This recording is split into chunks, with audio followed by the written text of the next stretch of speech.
This is Real Disciples Podcast 3, and I'm here with Pastor Fred Ruby, and we're going to talk about a few things in this podcast. We want to, first of all, kind of introduce you and just kind of get to know you a little bit. And so, when did you get saved?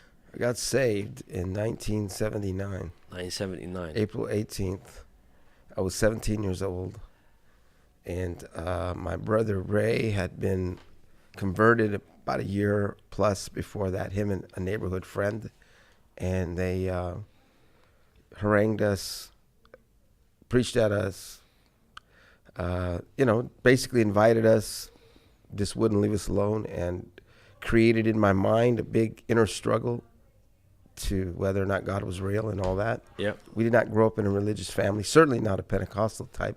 We were Catholics. So the whole idea was absolutely outrageous, but it was God. God started to get underneath our, underneath the craw, as they say. And once God got underneath, it was pretty hard to resist the whole inner discussion. Yeah. Okay, great. I remember going to the doctor when I was 17, I forgot what it was, checkup or whatever, and he could tell he was our family doctor, Dr. Cain. I think we had known him for years, and he said, "What's wrong with you? You don't look like you're very happy." And I said, "It's my brother. He's telling me about God, and I don't know what to do with it." I remember actually telling the GP that, and the GP. It's actually funny. The doctor. The doctor. All he said was, "Yeah, son, you're very young. You got years to think about that. Don't worry about it." And did you take years to No, think about it? I thought, no, this guy doesn't know what he's talking about. I can't shake this. He certainly wasn't tuned into the conviction of the Holy Ghost. The spiritual essence of it. Okay. You have been in ministry for roughly how long? Full-time ministry? For time, just 30, or 33 years. 30. Something like, no, 32 years. 30. Yeah, 32 years. Okay. And you have two children? I have two children, Jessica and Will. Jessica's a teacher in Tucson area. Yeah. And, part of the Tucson church. Her and her husband, John Greer, and my son, Will, is a veteran in the United States Army, sergeant, and has served 3 tours. Wow. Where? Already. Afghanistan, Iraq, and lately Syria. Wow. So he's a real soldier. He's a real soldier. He's very good at what he does as well. Wow. That must be difficult when, your kid goes to war. Yeah, absolutely. You just don't, You learn how to just cope, and you just kind of pray, and you just can't overreact to information. Although you become really sensitive to all kinds of stories about casualties. We follow that very closely. You can't help it. Anytime you hear about particularly American casualties for us, getting, people dying or getting injured in some theater of war, it stands out to us. We follow the story, we read it. So I sympathize with those families, those parents. Okay. So your ministry, chronologically, you where did you go first? Well, it had an interesting start. I took over a brand new work in Laredo, Texas. And that was a real education for me. I didn't stay there very long, just a few months. We had to put that thing on hold for a while. Frank and Lucy Escobar took over for us, took it over like 6 months later. But we really, for all intents and purposes, began in Las Vegas, New Mexico to really minister. About 6 months after getting sent out. Richard and Yolanda Ruby were there. Richard. Yeah. They went to Pioneer Church in Houston, Texas. And Norma and I really got our first real exposure to an established ministry and functioning as pastors. Okay. And then from there, how long was you there? We were there for almost 11 years. Okay. And God really helped us. We really experienced revival. Yeah. That's where you guys built the building? Yeah, we built a building. We had a lot of revival amongst teenagers. Many of those teenagers became pastoral couples under Ray and Patsy Ruby that took over the church. They have an incredible thing going on there. They've got a conference over 30 churches now. And in fact, I think they're doing their conference this week. So in Las Vegas. Just to highlight the point, that one church has had 3 pastors of the same family. Yeah. 3 brothers. Exactly. And it just worked out that way. We just all happened to be in that place at the time the movements were made. Wow. It's really odd. But it's interesting to us because we're originally, my dad's family goes back to the state of New Mexico, like 1700s. And so we are in a way, we're returning to a place that we actually originated from. So it's kind of an odd way of that. So when our family got reconnected with the state of New Mexico, because we were living in Arizona as a family, then it's more than just a place to serve as a pastor, but it was actually, in a lot of respects, you're kind of going home. There's a whole group of people that came over, like in 1740 something, that ended up there from Spain. Wow. So, colonists. It's a colony actually from way back. Yeah. Very, very remote colony. People and so don't even know about it. That's a conference church at the moment, as you said. Their conference is on this week or next week. 30 churches out, so that's very good on building and everything. So from there, you went to San Francisco. San Francisco, okay. Yeah. I was at a Prescott conference. Pastor Mitchell preached this incredible message on the cities of the world. I don't exactly remember what the text was, but I got just like it was plain as day to me that this was the next real move. And he gave an altar call, and I expected the whole altar to be filled with men. You hear those kinds of messages. Yeah. And I remember responding to the altar call and looking up, and there was just like a handful of guys. So I must have really got nailed by God. But I went fully expecting, here's the thing, I was fully expecting all the same levels of success plus, because it was a bigger city. And it was a real challenge. Different environment. I don't regret it, but I got smacked upside the head. Would you think that you was doing the same things and expecting them to work? Yeah, well, in a different environment. Our bread and butter had always been youth. Was always our back in Tucson, in New Mexico. We were youngish. We started young. So when I got to San Francisco, my kids started to come of age. My daughter turned 13. Suddenly, they were beginning to be teenagers. And it's a generation gap thing. Suddenly there's a blackout, like there's an eclipse. The sun was shining clearly. It was easy to relate. And when your own children become teenagers, and I'm very close to my children, but you're not cool enough anymore. You know what I'm saying? You're a dad now. You're a dad You're now. dad. You're a dad of a teenager, and you just can't be relating to their friends in the same way. Okay. That's how I felt anyway. Yeah. And then from there, you went to Prescott? From there, I went to Prescott. Assisted for not quite a year and a half, Pastor Mitchell. And then when I was there, Pastor Greg came as well. Yeah. So I got to spend time on staff with them. And following that, I became, just for briefly, an evangelist, to kind of figure out my next move. And then Pastor Warner had an opening for an assistant. Some things had to move around. He needed an assistant. I agreed to do it temporarily. I remember sitting down with him, and he said, this is the need. And I felt really obligated because they had really made a good investment in us in San Francisco. And so I felt obligated. I never had a problem with that. But it wasn't something, after just coming from that, it was not something I really was planning on doing. Yeah. But God never really cares what we're planning on doing, does he? Amen. Yeah. So it was like a need, and I said, yeah, sure, I'll fill in until you get your man. He actually had a plan to get a certain person. And so I was like, yeah, sure, I'll fill in. That fell through, and so my stint filling in lasted over 10 years. That's a long fill-in. It's a long fill-in. 10 years, decade. Yeah. Of filling in. But you definitely did more than fill in. Okay, so, and then how did you end up here? Well, a year ago in Tucson at the conference, it was a Thursday. It was after the seminars. I was figuring out where to eat lunch. Pastor Warner gave me a call. asked me if I could come back in the building, you know.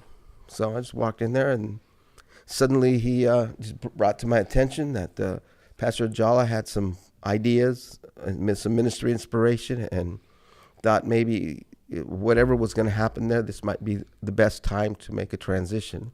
As he worked out those things, sorted that out. And he just kind of presented it to me.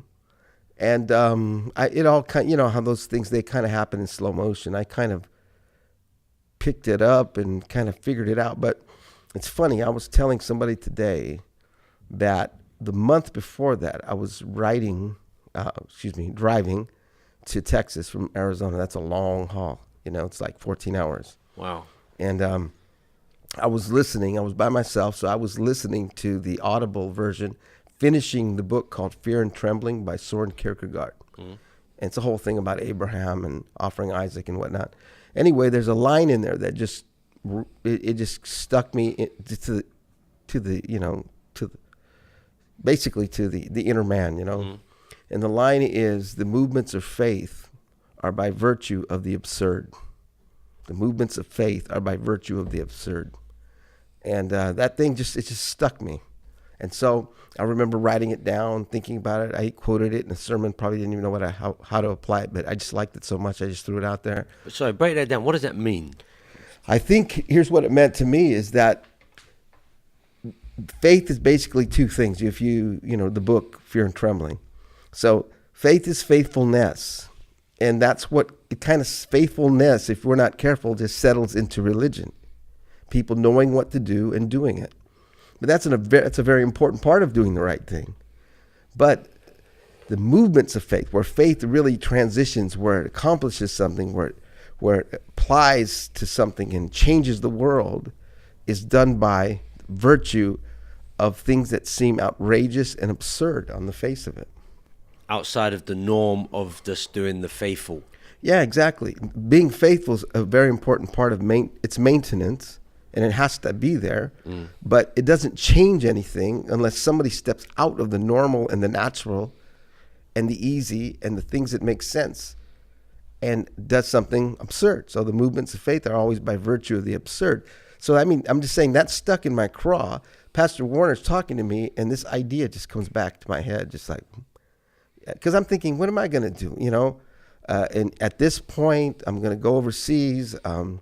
You know what I mean? I don't have any real connection there other than the conference and the people. But you know what I mean? It just seemed, it was not in my thoughts. You think it wasn't something I was conjuring up. It wasn't something I was angling for. Okay. I wasn't like telling Pastor Ajal, hey, if anything ever happens, you know, I'm over here. I never did that. I didn't even think it would be a reality, or even if I did do that, I didn't think that would make a difference. Yeah. But when it came to me, that's what I thought. I thought, this is the craziest thing I ever heard, but I think God put that in my spirit for a reason. So it was that one line that triggered a sense of like, yeah, why not? Let's do this. It sounds great. So it was kind of like that. And then I called my wife, and after she fainted and got back up off the floor, she was able to like, whatever, let's just do it. So she was like, cool. Well, she was absolutely tripped out by the idea until, you know, when she made her decision, you know, when they showed the video at the end of the Thursday night service, she said, all right. And I went back to Pastor Warner behind the curtain before the video started, and said, yeah, Norma says she's ready to go. To go. To go. So the thing is, what was so bizarre about that is the whole video was about South London and Namibia, you know? Okay, yeah, I remember. So it's like, you know, okay, now that you made your decision, here's where you're going to be going. And it was kind of like a private viewing of here's your mission, if you choose to accept it, sort of thing. Yeah. Okay, so that's why. Yeah. Well, I like that book. I like that statement that you've made from the book. Let me just unpick that a little bit more. I don't know what's going on there. But yeah, let me unpick that a little bit more. Where do we see, the absurd. So we're saying like God calling Abraham and him leaving his home and that type of thing. Absolutely. He left everything, and for a land he didn't even know much about. Not only that, you just break it all down by virtue of the absurd, trusting that he was going to be able to get an old lady pregnant. I mean, that's pretty absurd. Not 80 and Yeah, 90 and 100. especially yeah. when you consider some of the science involved in all of that. What does it say? It says in Romans, he was as good as dead. Even more than that, what Kierkegaard's book is really about is about him offering Isaac on the altar. What Abraham did was either a man going outside the box, with an absurd act. It was so absurd but it was a faith act because God told him to do it. Faith is not just being good. Sometimes faith and being good are opposites. If you're a good parent, you wouldn't do that. Absolutely. Yeah. And so making good decisions.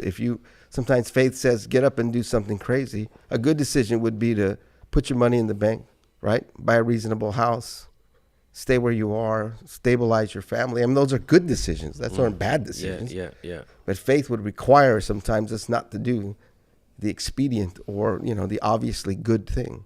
So it's, it's a pretty deep thought. But anyway, it helped me get here. Well, we're glad you're here. Okay, so the whole purpose of the podcast is about being a real disciple of Jesus Christ, and we talk about be one to make one, be a real disciple.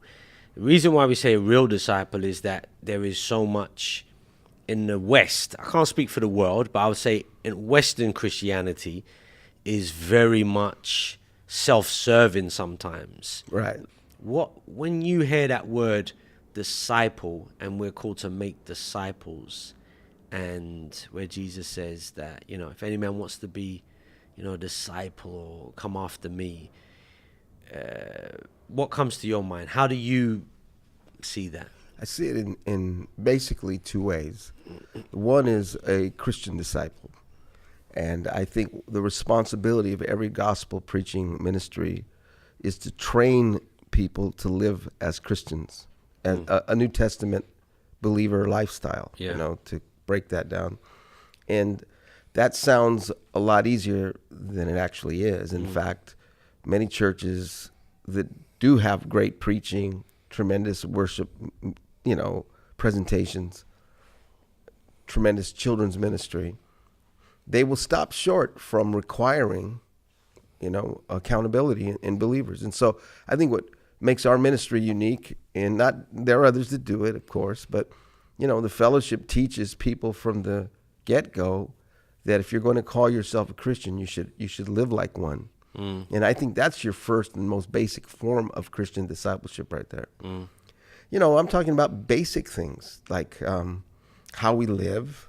Obviously, that should be obvious. But and then your responsibilities as Christians, as going to church, being faithful, being a member of a church in good standing, where you're a blessing to the brethren, where you support the church financially, where you know what I mean. Your lifestyle changes. You're not living like people in the world with a little church, and I think that's the big trap that a lot of souls that are genuinely touched by God in outreaches and evangelism and concerts or whatever, special events, they're moved by God and they pray and they cry out to God, or they're touched by God, but they don't live a Christian lifestyle. They're not dedicated to a Christian lifestyle. And I think that is where discipleship begins right there, that people have to live as Christians. And we teach them, and we basically say, if you call yourself a Christian, you're not living a lifestyle as a believer, you're not where you need to be.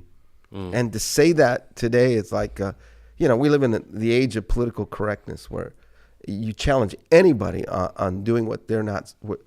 You call them out for not doing what they should be doing, and all, automatically you're a hater.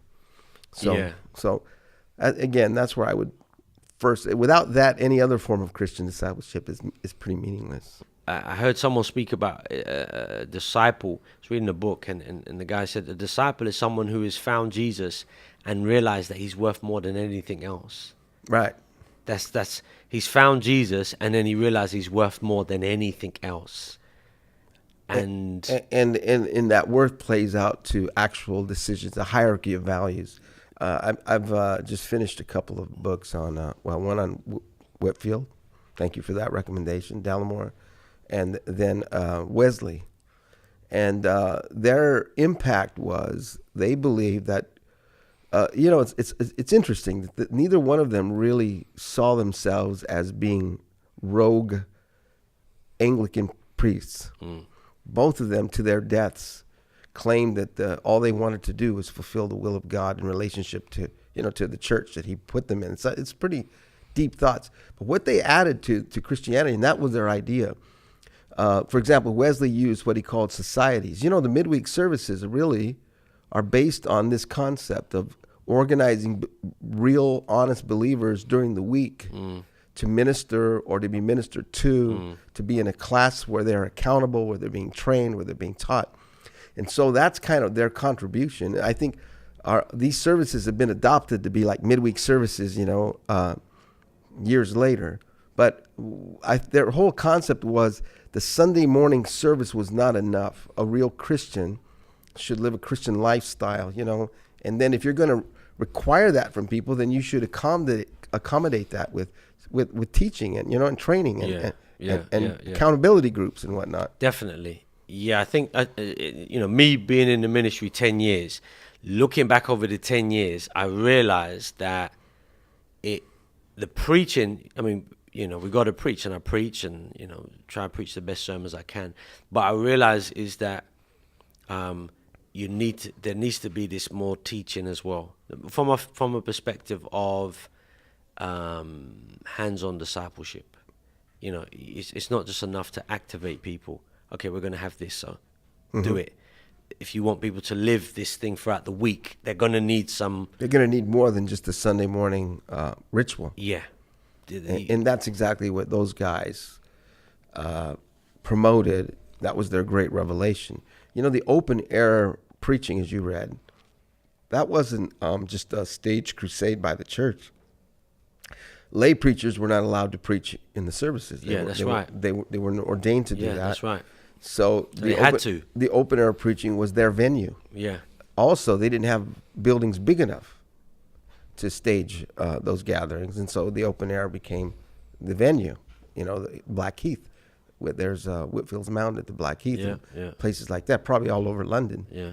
But the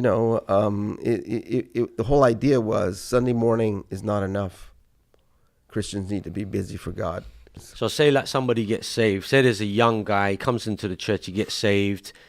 What does he need to do so that he can become a disciple?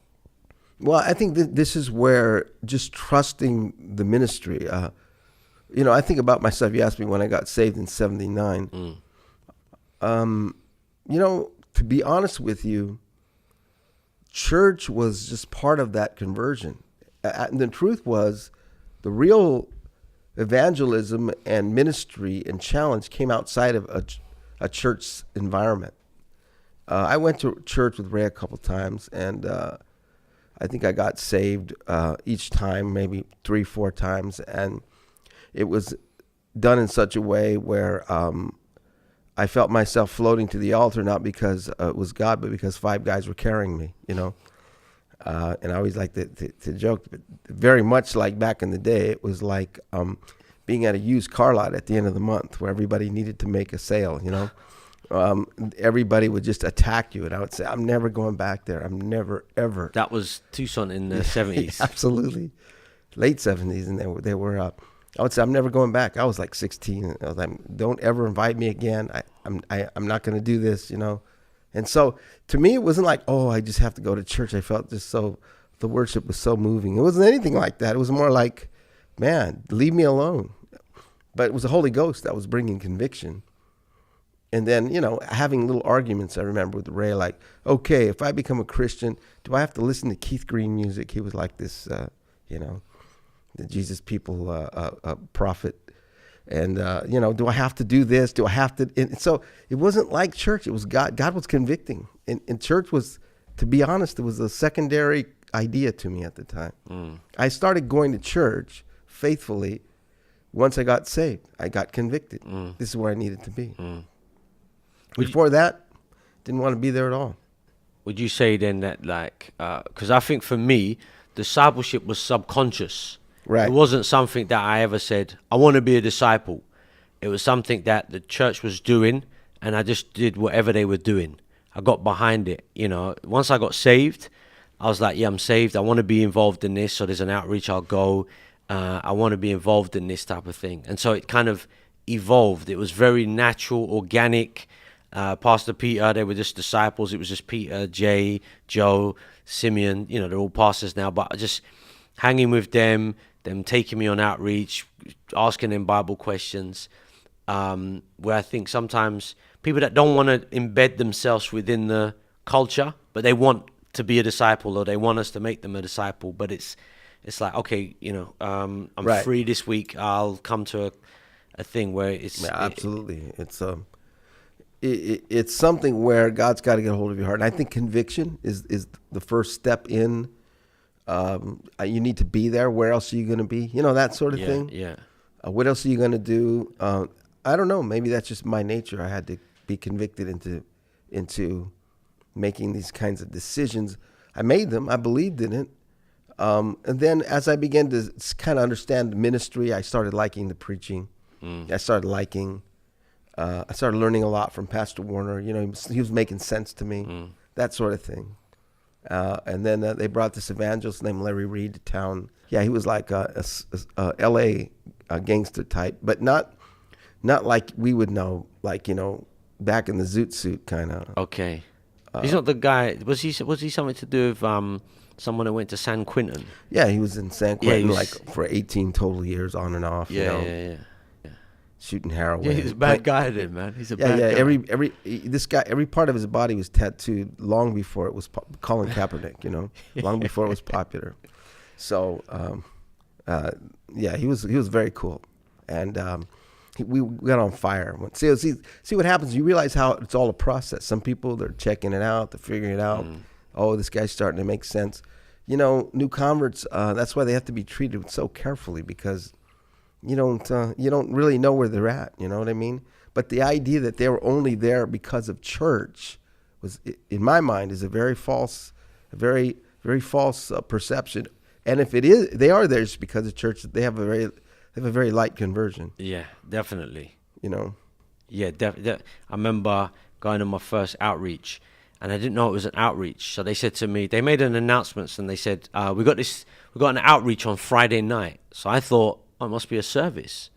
And they said they're going to be in Elephant and Castle. So I thought I was going to turn up, there'd be these chairs, and we'd sit down in an Elephant and Castle, and Pastor Carnegie's going to preach to us. I'd been saved about 3 weeks, so I turned up and walked there, and I was like, where's the chairs? And they're all standing. I was like, are we waiting for the chairs to turn up? and then all of a sudden, someone got a bullhorn and started screaming, and then alive.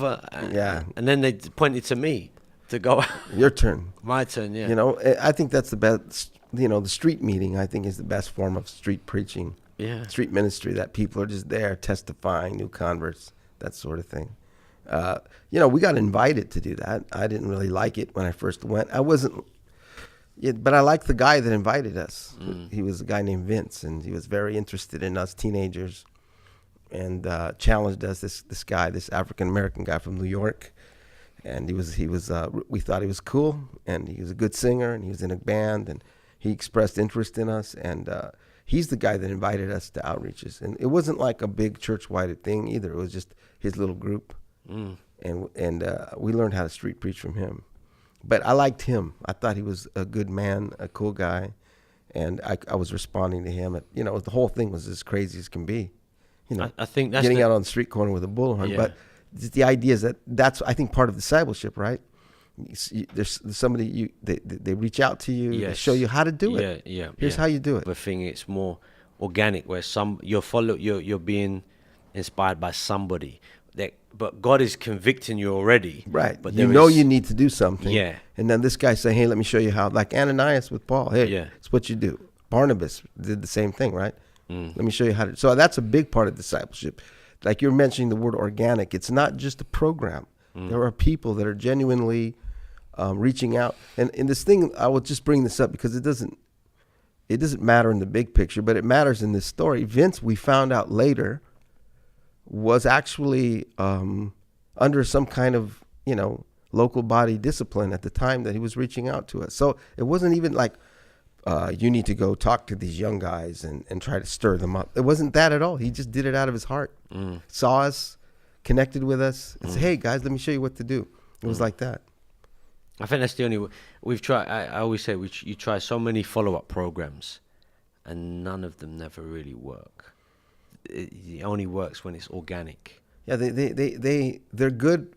I believe the best follow-up will ever be is a good accounting program. And I think that's important. Counting is important. Yeah. But I think that's the best it will ever be. Is a good accounting What program. are there? Not there. Yeah, who's this? Who's that? Where are they from? When did they get saved? Do you know where they live? That sort of thing. Exactly. Okay, let's move on from discipleship. So a while ago we had a conversation. You mentioned the book from Jordan Peterson, I believe it is. Yeah. His book it's called 12 Rules for Chaos or something like that.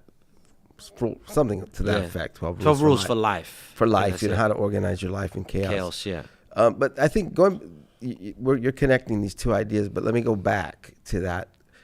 The idea here comes from, now I'm not trying to get deep, but it comes from Genesis, right? Where it says, in the beginning, God created, and the earth was without form and void. And so it's a famous argument. Anybody can Google these two words, or 2.5 words, tohu vebohu. And that means those are the two words used in the King James, without form and void, but actually would literally say,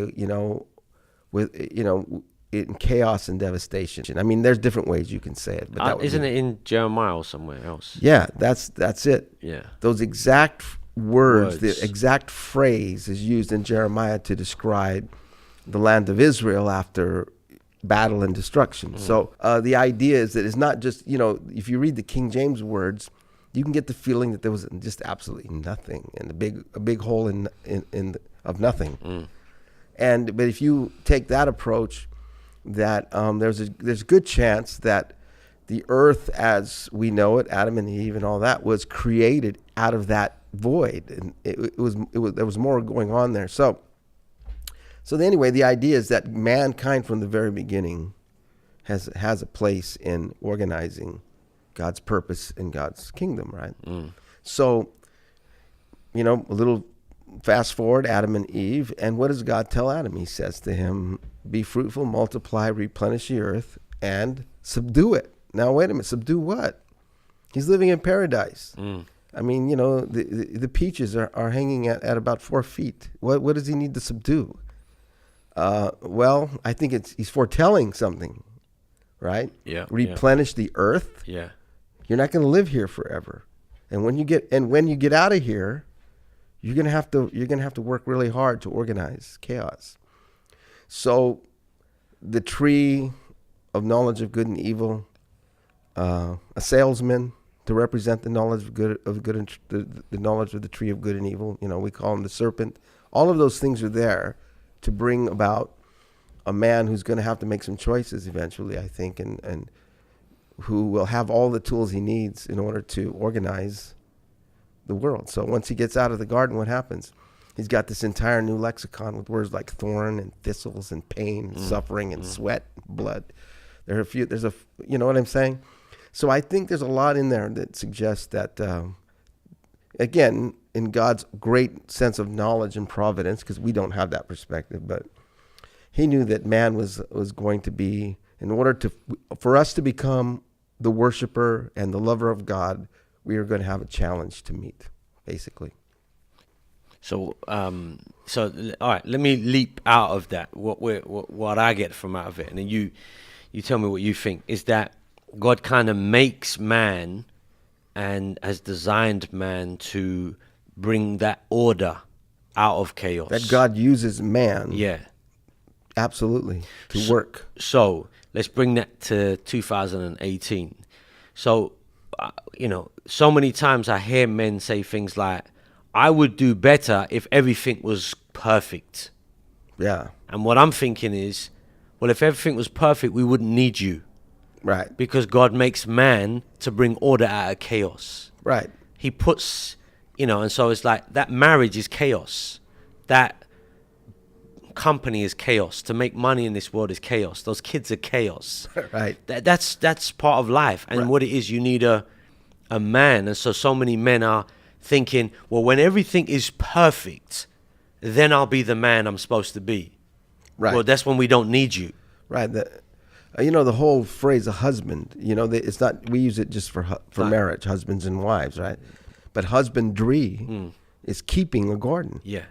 And a garden would be a weed patch, right? Without a husbandman, Yes. to use the old word. Yes. So that's kind of how man has been designed. There's a great book, the one that really inspired me for that thought. See, and some of these thoughts, I don't know, I can get abstract sometimes, but is a book called "Knowledge is Power" by George Gilder, or something like that. Oh, yeah. So he talks about chaos in the sense of things in entropy, things just kind of slipping into a form of disorder, and that the entrepreneur, and he's speaking about in the context of economies and businesses, the entrepreneur's job is to organize something out of chaos. And Perfect. he says, this is what entrepreneurs always do. The best entrepreneurs find a situation. He says there's got to be sub-factors that are good. There's got to be some economic stability in the background. But when you find, disorder, an entrepreneur's job, right, is to make sense out of that disorder. So he ends up organizing in the disorder, and he makes a lot of money. Well, yeah. So let's think about that. That's like Uber. The chaos is, how does my wife get home when I'm not here? Right. There's the chaos. A guy who's an entrepreneur thinks up of this company called Uber that now my wife can see the blah, blah, blah, and that's eBay. How do I sell this old hat that I don't use anymore? That's the chaos. Yeah, and part of the chaos would be going to like we call them flea markets in America, where there's just massive chaos and shysters and homeless people, and you just get the whole picture and say, no, we can do this better, and you organize something. Yeah. That's more to the point and more effective, right? That's what entrepreneurs do. That's why every preacher. Now, let me segue to the second part of discipleship, right? We're talking about discipleship in the sense of replicating a ministry model that's working and touching people and winning souls for Christ and making believers into followers of Christ. You have to have an entrepreneurial spirit to function in that, because every time we send somebody out, he's gonna, in a sense, we're sending him into chaos, right? In disorganization. And if you're talking about the individual life of a person that just gets saved, the chaos they're facing, or just there's nothing naturally in the favor of what he's doing. He's got to have to go out and organize it completely through hard work, prayer, dominion. This is why, to a disciple, one of the greatest themes every disciple, every man particularly, needs to grasp is the theme of dominion, taking authority, grasping something and say, I'm going to make something. I think that's your first great step, and it begins spiritually, prayer. You start getting dominion, you start functioning, dominion over your home, dominion in your marriage, dominion in your ministry. And so, yeah, because you think a dominion is a locale. It's an area where now this is where you rule. Yeah. So you go to whatever it is, and so it's like, now I rule. This order is in this now. Yeah. And that really is the pioneer. And when you were saying that, I was thinking, that's why sometimes it is a bit futile to make excuses. I think we've all done it. I'm not going to say anybody, I've done it. But when you start to look at an area, it's like, oh, but there's demons in this area. There's a spirit of witchcraft in this area. There's poverty in this area. Yeah, almost every conference, somebody testifies that there's more witchcraft per capita in his city than any city in the There's world. more witches, you always hear that. He lives next door to Harry Potter. Yeah, and Exactly. And so, but the reality is that's why we've sent you there. Right. That's the whole point of it. And it's for a man to realize, hold up. I think once men realize, hold up, God has created me and empowered me, and he uses me to bring order to this chaos. And I step into that challenge. And yet it's way beyond me. Right. It's way beyond my talent and ability. But that, once I believe that is my position, that's who I am, I seek God. I get hold of heaven, and God touches me, and he flows through me, and his order brings, the cosmos to the chaos. It brings order, brings And getting back to Adam, isn't that what happened with Adam? We know Adam sinned. We know that terrible things got released into the human experience from that. But sometimes I don't think he gets enough credit for his recovery. Number one, God clothed them, right? He killed animals and he clothed them. And then the second thing that he did was that when Adam went out, I mean, Adam organized in about 1,000 years. He organized a pretty impressive society, and in all, I've never looked at when you consider all the things that they had to do. Yeah. And I was mentioning this in a message the other day. People see pyramids or Stonehenge or something, and they say it must have been aliens because man, at that time, if you follow the wisdom of evolution, man was completely incapable. Dumb then, and he was dragging his wife around by the hair with a billy club. Man was brilliant, according to the Bible, in his inception, made in the image of God. And God said in the story of the Tower of Babel, if we don't stop this, there's nothing he's going to take on that he won't be able to accomplish. So I think man could build a pyramid and he could organize Stonehenge for whatever reason. But, that Adam had all that working for him. So when he went out into a world of thorns and thistles and weeds, after probably 3 weeks of him and Eve going back and forth blaming each other for the mess, I think they settled down and started to create a world, The other thing I wanted to speak about was this is just an idea that kind of leapt at me from that book, the Jordan Peterson book, and there's a lot of things in there I don't really agree with totally. There's a lot. He goes off onto all these tangents. He has a certain but worldview. But I like the thinking. I like how he's thinking about certain things. And one of the things I heard him, I can't remember if I read it or I saw it on a blog, where he was speaking about Cain and Abel. And this was a thought that really stuck in my mind, where here you have these two men who make sacrifices. One is accepted, one is not as accepted. And so the one who is not as accepted, God is saying, what you've done is just not right. It's not the right thing. And at that point, he's at a juncture where he can take responsibility and say, okay, what I've done is wrong. What should I do? But he doesn't. And then God says, listen, if you do wrong, sin lies at the door. And it's almost like by a man not taking responsibility, he opens the door to becoming a darker individual. Right. Whereas, and so now he looks at his brother, he looks at other people. Because if you don't take responsibility, you've got to keep saying, I'm doing the right thing, but even though it's not producing what I want it to produce, the world must be wrong. Everybody else must be wrong because I'm doing the right thing.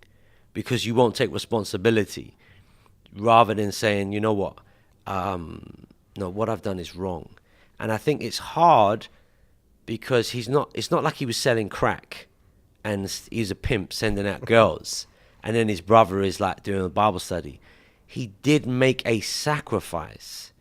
It just wasn't the right sacrifice. Right. And here is someone who's trying to kind of do something, maybe little, maybe not enough. But because it's not producing what you want, maybe in your marriage, you're doing, well, I do this, or maybe as a pioneer, I'm doing this. But it's you are doing something. We're not saying you're not doing anything. But because it's not producing the fruit you want, you start to, either you've got to turn around and say, maybe I'm not doing this right.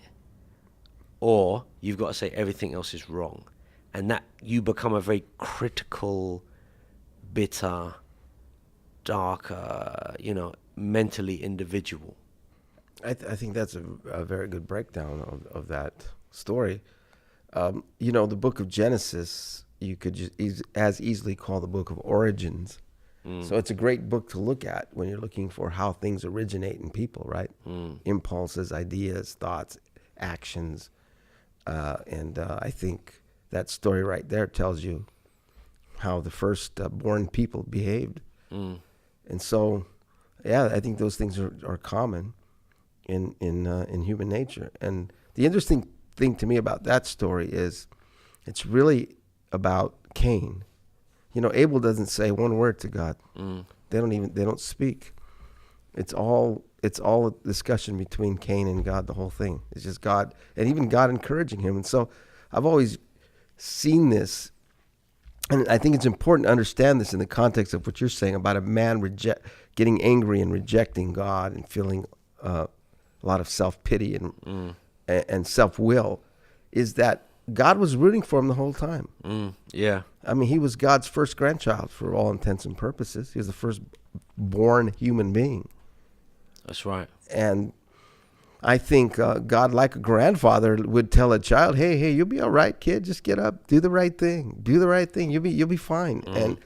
And we just see how how sin was already metastasizing in the human soul, where rather than, and I think this is where your observations are really key. Rather than obey God and say, "Okay, I'll just do it the way you want me to do it," we dig our heels in and we say, "No, I'm going to do this my way." And that's all it was, right? It was just a my way sort of thing. Yeah. Like you said, he wasn't doing anything evil. The greatest evil there was my way. Yeah. And if I can't do it my way, then I'm gonna retaliate. I'm going to lash out, and that's exactly what he did, and put the blame on his brother. Yeah, I think the other thing I see in it is that, you know, to do it God's way, you had to make a sacrifice, something that couldn't come back. Right. And so many times for us, we've got to let something of us die. We've got to change. And to change, you've got to let something of you die. Something that, you know, it's a deeper cut, whereas we don't want to change. Well, yeah, exactly. Cain offered the fruits of his labor. You know, Abel was paying attention. I mentioned how God covered Adam and Eve, right, with skins. That meant sacrifice. Without the shedding of blood, there's no forgiveness. And he picked that up. He understood it. And so when it came time to honor God, that was, I think there must have been some kind of understanding between them for him to require that of Abel. I don't think Jordan Peterson goes into that part of it. No, he doesn't. But I think there had to be. Otherwise, how can you require something of somebody that you didn't explain? I don't know. Yeah. So I think there's some assumptions in there. But going back, without the shedding of blood, there's no forgiveness. Abel didn't bring blood. I mean, Cain, rather. Abel did. I think it's interesting what you said, that he picked it up. That, you know, he's observant. He's seeing, okay, this is God. How do I deal with God? This is rather than me. What does he want from me? Yeah. And so I think that's one of the greatest motivations of all discipleship, right? Like Paul said when he got knocked down on the road to Damascus, he said, "Lord, what do you want me to do?" And I think that a lot of religion is like Cain. It's like, I'll bring what I bring, you know? Not, "Lord, what do you want me to do?" Very good. Very good. Okay, so, yeah, that was all I had to ask. Anything... What you reading at the moment, Pastor? What's the good books that you recommend? I'm just going through right now. Alexander Hamilton. Okay. By a guy named Chernoff. I'm kind of halfway through it. Pretty good. Pretty good, yeah. Yeah. You know, just the nuts and the bolts of American government. I took a class on the Constitution, so this actually is incredibly enlightening to that whole process. Yeah. Because that's what it's pretty much about.